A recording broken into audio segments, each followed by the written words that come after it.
good evening, ladies and gentlemen. It is your realtor Hugo here with another live. As always, thank you so much for tuning in.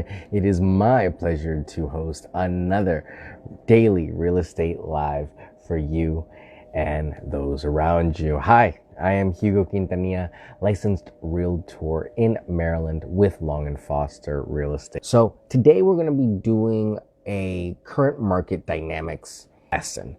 We're going to be diving into future trends of leasing and buying properties. The real estate market is forever evolving, and staying informed is key to making smart decisions. One of the biggest things that obviously we're seeing everywhere across the board changing is technology and its integration into real estate. Tech is transforming real estate. No one can refute that. From virtual tours to blockchain for secure transactions, technology is making buying and leasing more efficient and transparent. I've had the opportunity of having 3D tours and virtual reality tours. So there are things that the technology in the last 5 years has changed exponentially. And it is incredible to see how much devices have improved, lenses and camera technology has improved. Of course, processing power in some computers.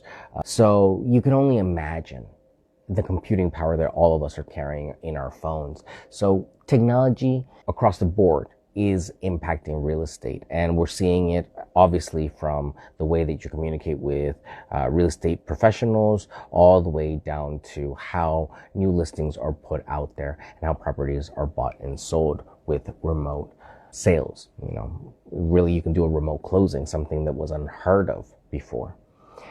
Rise of smart homes are another trend that we tend to see coming up. Smart homes are becoming the norm. Features like automated lighting, security systems, and energy-efficient appliances are high on buyer and renters' lists. People are getting really concerned about security, proper lighting, and energy efficiency.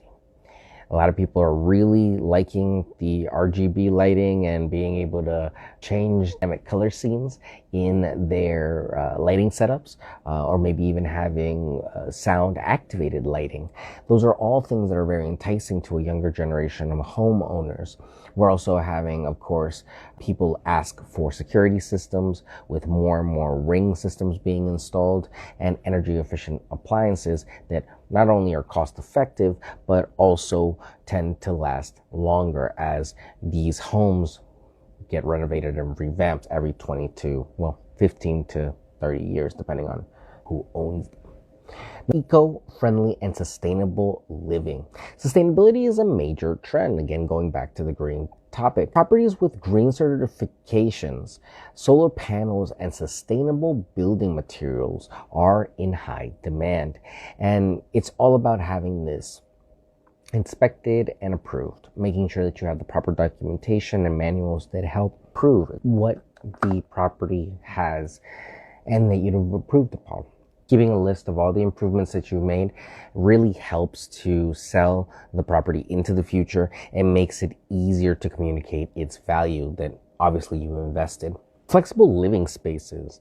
People are seeking flexible living spaces. Multiple purpose rooms and adaptable floor plans are attractive, especially for remote workers. Remember, a lot of us have not switched out of the work from home trend, and it really didn't become a trend when it became the norm. So there is still a big dynamic of that as we saw the workplace change coming out of 2020. So it is, again, still high up on the demand of wanting more space and, of course, more home for the money. Everyone's looking for that.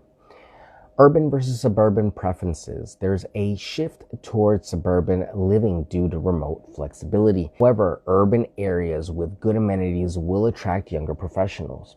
If it's within walking distance, if you don't need a vehicle, it could be a very attractive, enticing place to live for people that are younger and more mobile and like more of that scene. when it is a point in your life where you think maybe further out, or especially after 2020, you saw a lot of people wanting to move out to further out spaces with more space and were out of city limits. So we might still see more of that. It just really depends on how jobs change in the next coming 5 to 10 years. The impact of interest rates. Interest rates greatly influence buying decisions. Keep an eye on market predictions to time your purchase or lease for the best rate. The leasing helps you buy time so that you can look around, maybe try different properties, maybe get a feel for how these things are in these certain communities before really committing 30 years of your work to a property. So it could be a great way to take advantage of the time without too much commitment. But remember, we want to make sure that our lease works within our budget so that we're not spending too much money and then working against ourselves by obviously spending too much and then not being able to save enough for our actual home. Interest rates are expected to come down, but when, we don't know. There is no real number on that. There's no real prediction on that. And it's really truly dependent on a few other factors. The real estate market is still very strong in a lot of markets, and the markets where it's not strong, it's strong in other markets. So it's balancing out until we really see something really pull back on inflation.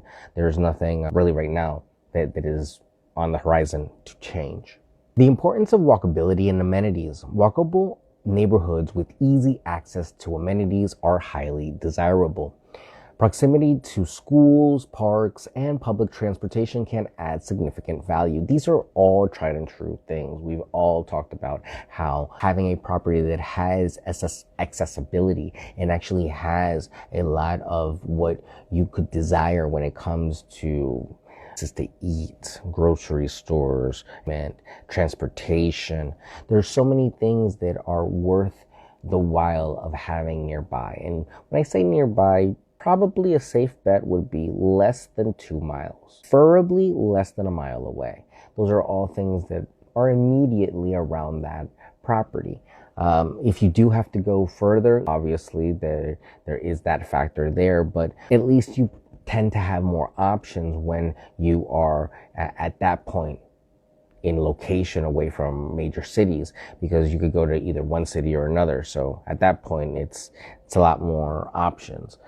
It just really comes down to whether or not you have the options and what options you do have, because all these communities and areas get options based off of the clientele and the demographics that these companies see in these communities.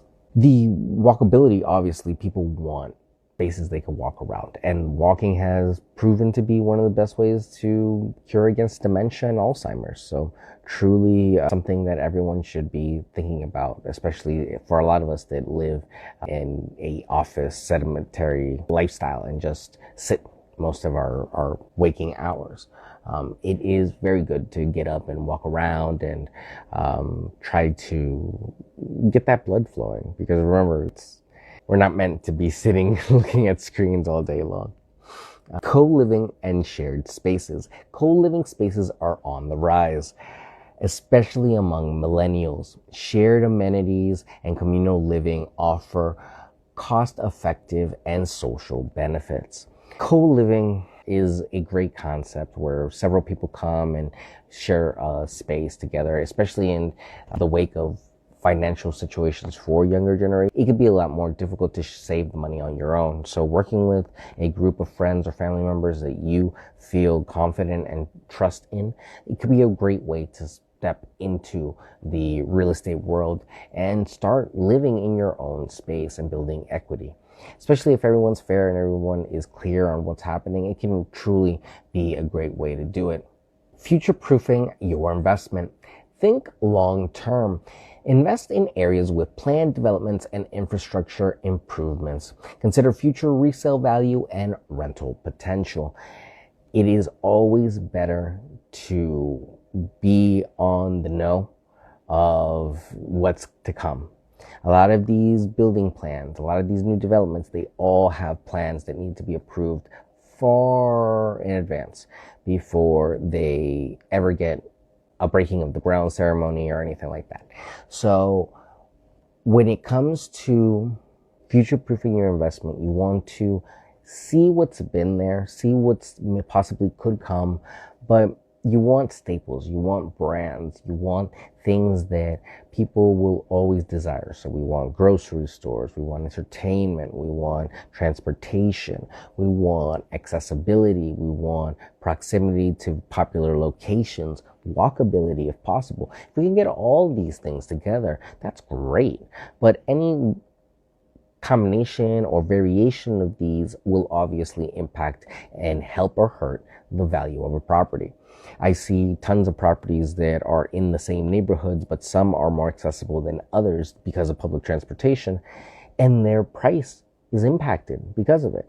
Might be 10,000, 20,000, but in the long run, that's, an easy 2 to 7 or 8% difference just because you have a bus stop or you have a metro station nearby.